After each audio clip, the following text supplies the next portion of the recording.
Halo, ketemu lagi dengan gua Semi Not Boy di Comic Wannabe. Ya, ini episode yang kelima ya. Dan gua nggak ada tamu hari ini. Gua sengaja mau ngomongin tentang teknik stand up comedy karena udah 4 episode gua lebih ke esensi berkesenian. Oke, gua rasa penting juga sih ngomongin teknik untuk teman-teman yang sudah tahu esensi berkesenian terus stand up komedinya belum lucu-lucu juga ya, mungkin perlulah sekali-sekali ngomongin teknik. Dan yang paling dasar adalah setup punchline. Setup punchline ini sebenarnya bukan hanya teori stand up komedi ya, ini komedi pada umumnya atau kesenian yang membutuhkan kejutan sebagai sesuatu yang disajikan gitu ya. Misalnya horor juga harus ada setup kan, setup lalu punchline itu kejutan di akhir. Jadi orang tertawa biasanya karena kejutan, orang kaget juga gara-gara kejutan. Jadi setup dan punchline ini sering diasumsikan atau diterjemahkan setup itu bagian yang nggak lucu, punchline yang lucu. Sebenarnya nggak murni seperti itu ya. Ketika lu pengen memberikan kejutan, lu harus membentuk asumsi. Lalu asumsi itu dibelokkan dan itulah yang menjadi lucu. Karena asumsi awal yang sudah dibentuk dalam setup. Jadi setup tuh fungsinya adalah membentuk asumsi, bukan sekedar nggak lucu. Lu bentuk asumsinya, ketika asumsinya dibelokkan dalam punchline orang tertawa. Lalu ada istilahnya lagi double punchline, ketika dibelokkan lagi orang tertawa. Triple, quadruple punchline dan seterusnya. Artinya bisa dibuat terus-menerus. Nah, kalau one liner itu adalah bentuk paling sederhana dari jokes atau beat, setup punchline. Kalau double punchline, setup punchline punchline. Seperti contoh jokes gue seperti ini. Aduh, bini gue itu orangnya kayak kitab suci. Oke, ini adalah bagian setupnya. Gue membentuk asumsi bahwa istri gue ini jokes bikin ribut di rumahnya. Ya, jadi lu jangan tiru ya. Tapi intinya gue mau jelaskan bahwa gue membentuk asumsi bahwa istri gue seperti kitab suci. Asumsi dari kitab suci adalah sesuatu yang suci, sakral. Ternyata punchline-nya adalah Kayak kitab suci, bukannya suci, kayak kitab suci. Susah dimengerti. Tapi kalau mau dibuang juga takut kualat. sulit dimengerti. Orang tertawa. Asumsi sudah dibentuk karena orang beranalogi bahwa kitab suci begini. Ternyata sulit dimengerti. Karena kitab suci juga memang sulit dimengerti kan. Lalu gue kasih double punchline. Dan, nah itulah. Jadi gue sudah menjelaskan 3 hal ya. Setup punchline, one liner, dan... Oke, kita lanjut ke teknik yang berikutnya, yaitu act out. Act out ini beda dengan gestur ya. Gestur itu lebih ke cara lu membawakan diri. Misalnya kalau gue ini kan karena gemuk, memang jalannya seperti berat gitu ya. Itu bukan act out. Act out itu ketika lu menambahkan gerakan di dalam komedi lu, di dalam beat, di dalam setup atau punchline lu. Ada teknik lain namanya bomb slide. Ketika lu berhasil membuat orang tertawa, itu disebut killing ya, kill. Tetapi ketika gagal disebut bomb ya.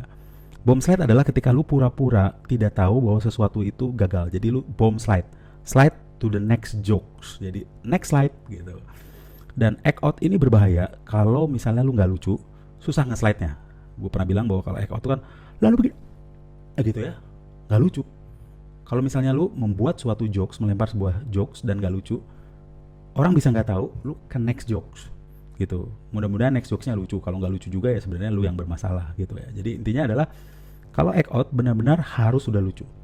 Nah, kalau rule of three adalah jenis kelucuan yang bertingkat. Gue suka sekali contoh Jui ya. Dia pernah, jadi biasa berjenjang dari 1, 2, ger, 1 cekikikan, 2 hehehe, 4 ketiga ger. Contoh Jui seperti ini. Bogor itu adalah kota yang lucu. Terminalnya 1, angkotnya banyak. Orang mulai iya gitu kan.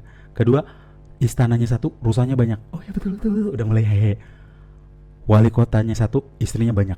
Ger gitu ya. Jadi memang waktu itu kasusnya wali kotanya 1, istrinya banyak. Nah, gue mau gabungkan sebagai sebuah contoh. Gue pernah punya jokes yang menggabungkan act out dan rule of three dalam satu kesatuan. Itu nggak enak nih yang ngusir ibu-ibu itu atau tasnya disingkirin gitu. Gue kadang-kadang cuma ngasih kode gitu, gue deketin ibu-ibunya. Masih belum sadar gitu kan. Gue udah mulai gini-gini gitu. Belum sadar. Gue stretching.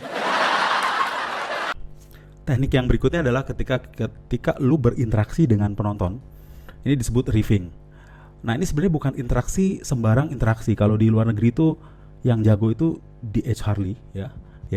Dia tuh bisa riffing, roasting ya, tapi interaksi ya dengan penontonnya digilir yang di depan.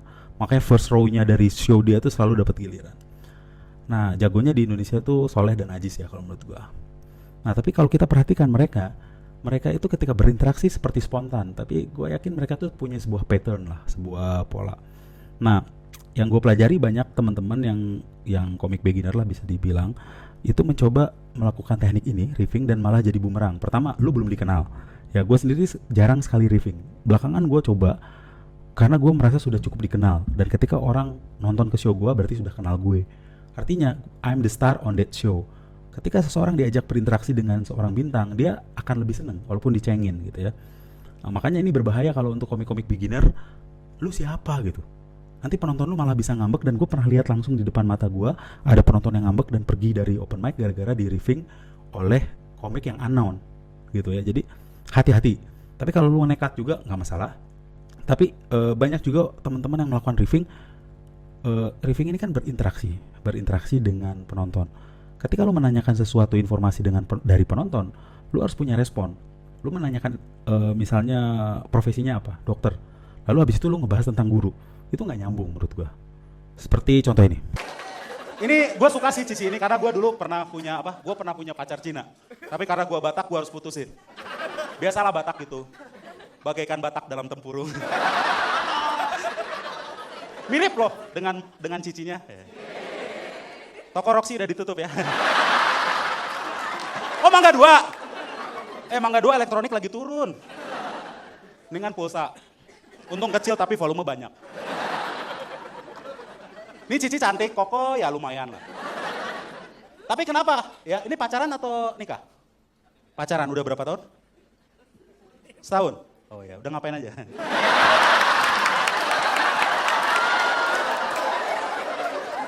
Tapi gue salut sama lu sebenarnya bisa check in di hillside sana gitu kan.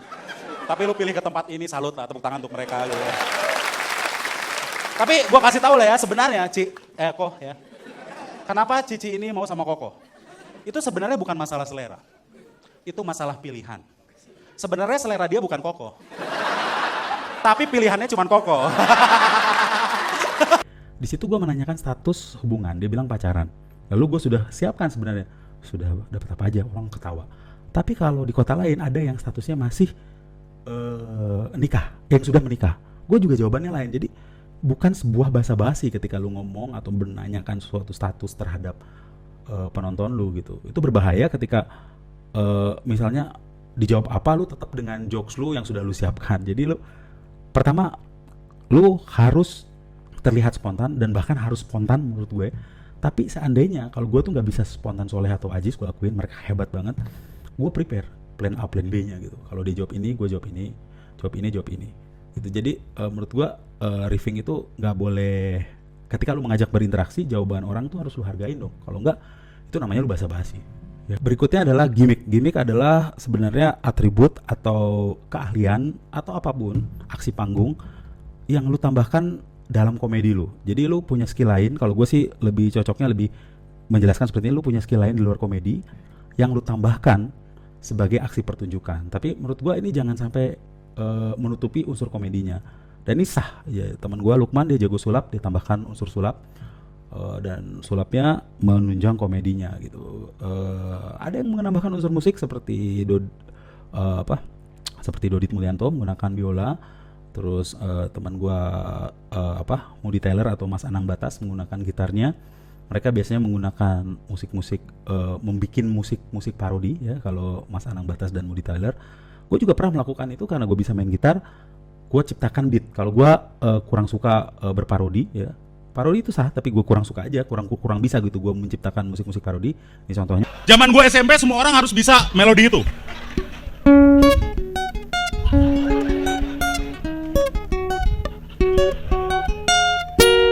Kusangka kau. Dulu waktu SMA tuh gue anak band ya, dengan harapan dapat pacar tapi ternyata susah gitu ya. Gue tuh di luar skenario ini, serius. Susah dapat pacar. Gue tuh ya kalau misalnya suka sama cewek, gue nyatain ya kadang-kadang ditolak sih. Seringnya ditolak. Gak pernah diterima. Ya, dan tapi gue tuh kalau naksir cewek, gue langsung ke rumah, langsung ambil gitar, langsung nyanyi ini. My love, there's only you in my life. The aja. Ketika gue ke rumah, ke sekolah lagi, cewek itu ternyata tidak memilih gue. Kayak cerita-cerita Rano Karno, gue naik sepeda, dia dijemput sama Pong Harjatmo naik mobil. Akhirnya gue pulang, gue di rumah nyanyinya ini. Natalia, kau telah berubah. Natalia, kau membagi cinta. Wow, wow, wow. Skill lu bermain gitar atau bermusik atau bermain biola itu sebagai tambahan komedi gitu, tidak menutup komedinya. Dan menurut gua ini sah-sah aja dilakukan, dan lu temukan skill apapun, bisa bentuknya presentasi, ada teman-teman gue juga pernah pakai bentuk presentasi, apapun yang menambah unik penampilan lu bisa digunakan. Misalnya lu teman-teman ada yang bisa beatbox, ya itu termasuk gimmick ya. Tapi itu adalah keahlian lain di luar komedi yang digunakan untuk menambah performance lu lebih keren lagi gitu ya. Jadi kalau gue bilang sih nggak boleh asal-asalan juga. Jadi kalau main biola ya main biolanya memang bagus, sulapnya juga bagus gitu ya. Main gitarnya juga bagus gitu ya. Minimal nggak false lah gitu. Callback ini kadang-kadang karena ini teori yang teknik yang unik ya, dan terus terang kalau berhasil luar biasa memang respon dari orang gitu ya. Jadi ketika lu memanggil lagi jokes yang sama atau punchline yang sama untuk kondisi yang berbeda, memang ketika ini berhasil, ini luar biasa biasanya respon penonton. Wow, biasanya orang wow, sehingga banyak komik yang tergoda untuk menggunakan callback gitu, ya kan? Bayangkan sebuah jokes, sebuah punchline yang sama dipakai dalam jokes yang berbeda dan tetap berhasil. Ini luar biasa memang, tapi kadang-kadang terlalu maksa gitu banyak. Karena ini adalah sebuah teknik yang menurut gue cukup sulit. Banyak orang yang maksa pengen kelihatan hebat gitu. Jadi hati-hati menggunakan teknik callback ini. Misalnya dalam sebuah penampilan lu sudah menggunakan sebuah punchline, lalu punchline itu dipanggil lagi, bisa 2 kali, 3 kali di jokes lu di berikutnya. Jadi memang callback ini cocok untuk penampilan yang menurut gue ya, durasinya panjang. Jadi orang sudah lupa dulu, udah lupa, tiba-tiba dipanggil lagi. Oh yang tadi gitu ya. Jadi kayak diingetin lagi dan orang tertawa lebih kencang.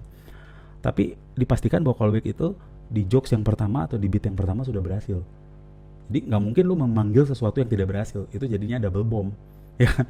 Sesuatu yang tidak lucu dipakai lagi. Jadi yang pertama harus lucu, yang kedua dipanggil lagi dan semakin lucu. Bisa dipanggil ketiga, keempat. Nah itulah. Jadi gue juga punya beberapa contoh ini. Semenjak stand up comedy ini hidup gue sedikit berubah lah ya. Gue agak sedikit terkenal sekarang. Kalau gue jalan ke mall tuh kadang-kadang ada yang ngenalin gitu, tapi nggak tahu namanya. Kadang-kadang cuma ih gitu. Ibu-ibu doang tuh bisa ih. Siapa namanya? Ih. Paling banter cuman Mas stand up comedy kan? Na. Gak pernah logik men. Bang Senturi banyak hutangnya, banyak kejadian di sana. Pokoknya salahnya banyak. Sampai saat ini Pansus Senturi belum dibubarkan. Belum selesai masalahnya. Ada dana 6 triliun entah kemana. Belum selesai masalahnya. Lalu Bang Senturi diubah nama menjadi Bank Mutiara. Seolah-olah kalau mengubah nama masalah selesai. Jadi kalau gue punya hutang ditagih. Bang Semi, mana hutangmu? Aku bukan Bang Semi. Aku Bang stand up comedy. Na. Contoh ini. Nah itu karena penampilan gue cukup panjang, dari jokes pertama ke kedua itu cukup panjang, jadi orang sudah lupa dan bahkan bisa dipanggil berulang-ulang gitu. Ya nggak banyak sih sebenarnya menurut gue ya teknik dalam stand up comedy, seperti gue udah singgung sebelumnya bahwa ketika lu lebih mendorong kreativitas lu dan ketika lu berkarya lu lucu terus baca buku teori stand up comedy, ternyata yang lu jalanin semuanya ada di buku teori. Sama seperti pemain catur, ketika lu jalan berlatih, ketika lu belajar teori, ternyata semua langkah lu tuh ada di buku teori catur. Seperti itu, gue banyak nemuin seperti itu. Jadi nggak banyak, gue hanya sampaikan beberapa yang penting. Yang terakhir adalah tentang set listing, yaitu tentu ketika lu stand up, penampilan lu disebut set, ya. Lalu urutan penampilan lu tuh disebut set list. Beat di dalamnya lah yang membentuk set list itu. Nah ada yang bilang bahwa open with the second best and close with the best beat. Jadi sebenarnya itu sah-sah aja, tapi tergantung dari tujuan lu berkomedi. Kalau gue sih karena dalam stand up komedi gue tanpa batas 1, tanpa batas 2, gue ada tujuannya menyampaikan sebuah message, gak bisa semudah itu gitu ya. Tapi memang coba dipahami kenapa open with the second best, artinya bukalah dengan beat yang kedua terbaik. Artinya dapatkan ketawa secepat mungkin, ya kan? Kecuali lu udah star banget ya, lu boleh cerita banyak dan baru ketawa di menit ketiga nggak masalah. Tapi kalau lu open mic, dapatkan ketawa secepat mungkin. Orang bilang 30 detik pertama lah itu loh pertaruhannya. Lalu close with the best, with the best one, best beat, artinya lu menutup dengan sebuah kemegahan. Jadi mungkin di tengah-tengah lu ada bom slide dan sebagainya, dragging, tapi kalau tutupannya megah, itu orang melupakan semuanya katanya ya. Tapi menurut gue sih itu hanya berlaku untuk sekali lagi penampilan yang durasinya panjang ya. Kalau lu misalnya durasinya 5 menit ya memang harus semuanya best beat sih, semuanya harus nge-kill gitu. Kalau 1,5 jam atau 1 jam lebih, ya di tengah-tengah lu mungkin sisipkan beberapa hal idealisme lu. Di situ lalu lu bermain, ini yang disebut dengan halfway punch gitu. Ini Black Campaign ini sudah berlangsung lama. Dan yang paling aneh, selalu jurusnya sama. Orang yang kuat selalu difitnah adalah mu'alaf. Megawati 99 ada fotonya sedang berdoa di pura. Mu'alaf katanya. So kalau Megawati mu'alaf nggak apa-apa kan memimpin negara ini. Dan ternyata itu juga cuma fitnah. 2004 Ibu Ani dibilang mu'alaf. Padahal bukan. 2009 istrinya Budiono. Yang gua nggak tahu namanya. Suaminya aja jarang nongol. Dibilang mu'alaf. Ya, jadi panjang belum ketawa, kita kasih halfway punch. Halfway punch adalah jokes yang out of context ya. Jadi konteksnya adalah kita kalau tadi gue bicara tentang kampanye hitam gitu ya. Tapi gue yakin orang belum bisa ketawa gitu. Nah gue tambahkan halfway punch bahwa gue nggak kenal istrinya Budiono gitu. Itu halfway punch. Jadi itu mengakali bagaimana lu belum dapat ketawa, lu kasih halfway punch. Artinya setlist ini perlu lu mengatur alur, terutama kalau durasinya panjang. Ya kalau orang ketawa terus juga capek. Jadi lu bisa atur di sini ketawanya kenceng, di sini yang santai-santai dulu, di sini masuk materi berat, di sini ketawa yang renyah lagi gitu. Tapi ini sekali lagi hanya berlaku menurut gue ya untuk penampilan yang panjang, menurut gue di atas 20-30 menit. Kalau 5 menit, 7 menit ya memang harus semuanya lucu, harus semuanya penuh dengan derai tawa. Jadi nggak banyak teori dalam stand up comedy. Next episode gue akan bawa tamu lagi. Ya sebenarnya ini sudah cukup ya untuk lu memulai open mic, teori-teori tadi. Silahkan dipraktekkan. Terima kasih. Sampai jumpa di Komik Wannabe berikutnya.